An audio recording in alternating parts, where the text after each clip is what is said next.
በስመ አብ ወወልድ ወመንፈስ ቅዱስ አሃዱ አምላክ አሜን። ይህ የመክሊት ዘተዋሕዶ ድምፅ ነው። ይህን የቅዱሳን ታሪክ የሚነገርበትን መንፈሳዊ ቻናል ላይክ፣ ሼር፣ ሰብስክራይብ በማድረግ ቤተሰብ ይሁኑ። ሆሳዕና። ሆሳዕና የሚለው ቃል በዕብራይስጥ ሆሼዕና የሚል ሲሆን ትርጉሙም እባክህ አሁን አድን ማለት ነው። ይህ ቃል በዘመነ ብሉይ በቀደምት ነቢያት ዘንድ የተለመደ ቃል ነው። አቤቱ እባክህ አሁን አድን፣ አቤቱ እባክህ አሁን አቅና፣ በእግዚአብሔር ስም የሚመጣ ቡሩክ ነው። የዳዊት መዝሙር 117 ከቁጥር 25 እስከ 26። የሆሳዕና በዓል ጌታችን ኢየሱስ በአህያ ጀርባ ተቀምጦ ወደ ኢየሩሳሌም ሲገባ የሚቀድሙትና የሚከተሉት ሕዝብ በተለይም አእሩግና ሕፃናት ሆሳዕና ለዳዊት ልጅ በጌታ ስም የሚመጣ የተባረከ ነው፣ ሆሳዕና በአርያም በማለት ጌታችንን በክብር መቀበላቸው የሚታወስበት በዓል ነው። በዓሉም ሆሳዕና የሚለውን ስያሜ ያገኘው በዕለቱ ከተዘመረው መዝሙር ነው። በሌላ አነጋገር ይህ ዕለት የጸበርት እሑድ ወይም ፓልም ሰንዴ ይባላል።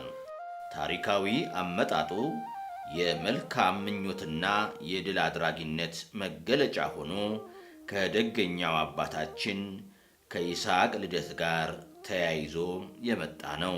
ይኸውም ሳራ የወላድነት ዕድሜዋን ጨርሳ ልማደ አንስት ከተቋረጠባት በኋላ ሁሉን ቻይ የሆነ አምላክ ይስሐቅን በሰጣት ጊዜ ዘመዶቿ የተሰማቸውን ደስታ ለመግለጽ የዘንባባ ዝንጣፊ በመያዝ የጎበኛትን አምላክ አመስግነዋል።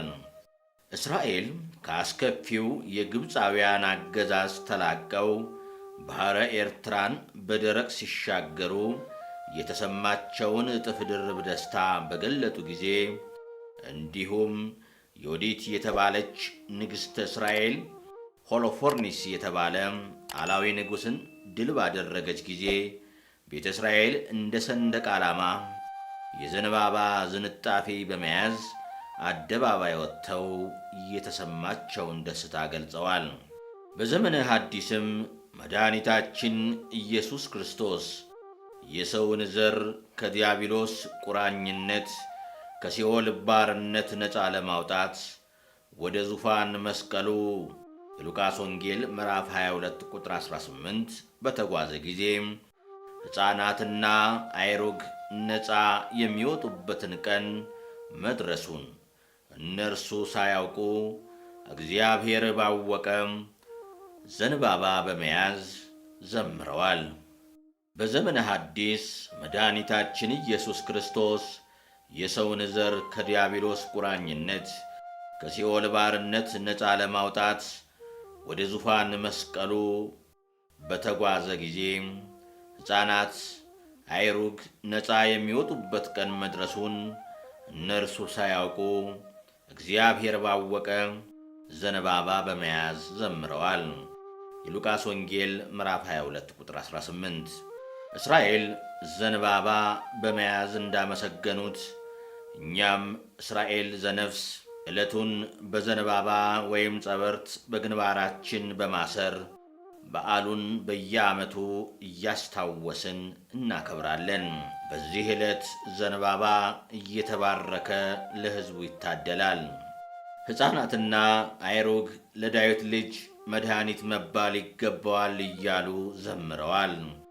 ይህ ሁሉ በአንድ ወገን የነበረው የአቀባበል ሥነ ሥርዓት ሲሆን፣ በሌላ በኩል የነበረው አቀባበል ደግሞ እጅግ የሚያሳዝን ነበር።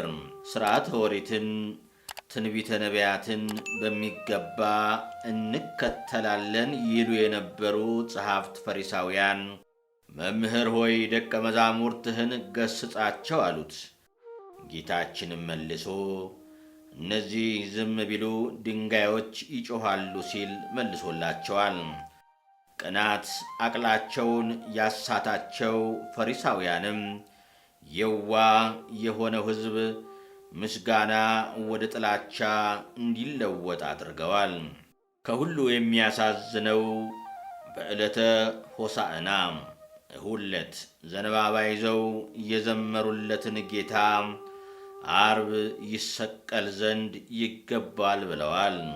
መድኃኒታችን ኢየሱስ ክርስቶስ በአህያ ጀርባ ላይ ተቀምጦ ወደ ኢየሩሳሌም ገባ።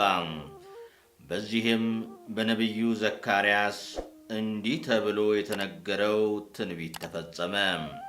እነሆ ንጉሥሽ ጻድቅና አዳኝ ነው፣ ትሑትም ሆኖ በአህያይቱ ግልገል በውርንጫይቱ ላይ ተቀምጦ ወደ አንቺ ይመጣል።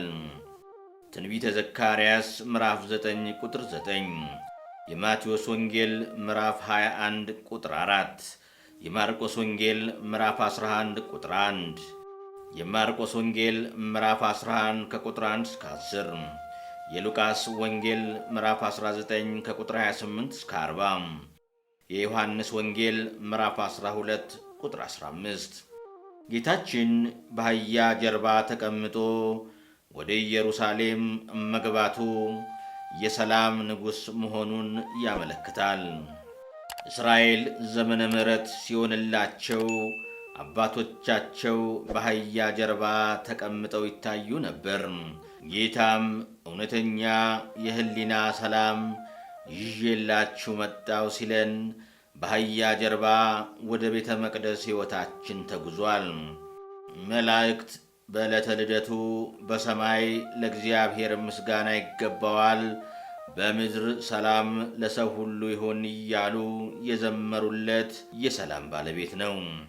በመዋዕለ ትምህርቱም ሰላሜን እሰጣችኋለሁ ዮሐንስ ወንጌል ምዕራፍ 17 ቁጥር 27 ብሎ እንዳስተማረም ያን ሰላም የሚሰጥበትን ዕለት መቅረቡን ለማመልከት ነው።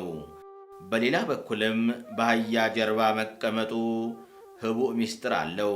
በአህያን ጀርባ የተቀመጠ ሰው ሌላውን አሳዶ አይዝም፣ እርሱም ሮጦ አያመልጥም።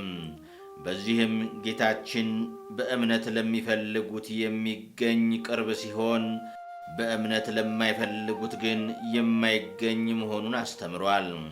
ስለዚህ የእግዚአብሔር ቤተሰቦች ፀሐይ ዕድሜያችን ሳትጠልቅ በእምነት እንፈልገው። ትንቢተ አሞጽ ምዕራፍ 4። የአህያን ጀርባ ያልናቀ ጌታችን ትሑት ስብዕናና የተሰበረ ልቡና ወዳለው ሰው ዘውትር ይጓዛል። የተዋረደውንና የተሰበረውን ልብ አይንቅም። ትንቢተ ኢሳይያስ ምዕራፍ 66 ቁጥር 2፣ መዝሙር 50 ቁጥር 17። ለታሰሩት መፈታትን ሊሰብክ ሰው የሆነ ጌታችን ከማሰሪያዋ በተፈታች አህያ እንደተቀመጠ ሁሉ ከኀጢአት እስራት በተፈታ ሕይወት ዛሬም ያድራል፣ የሕሊና ሰላምንም ይሰጣል። ስለዚህ ንስሐ ገብተን ጌታችንን ሆሳዕና በአርያም እያልን ልናመሰግነው ይገባል። ይቆየን።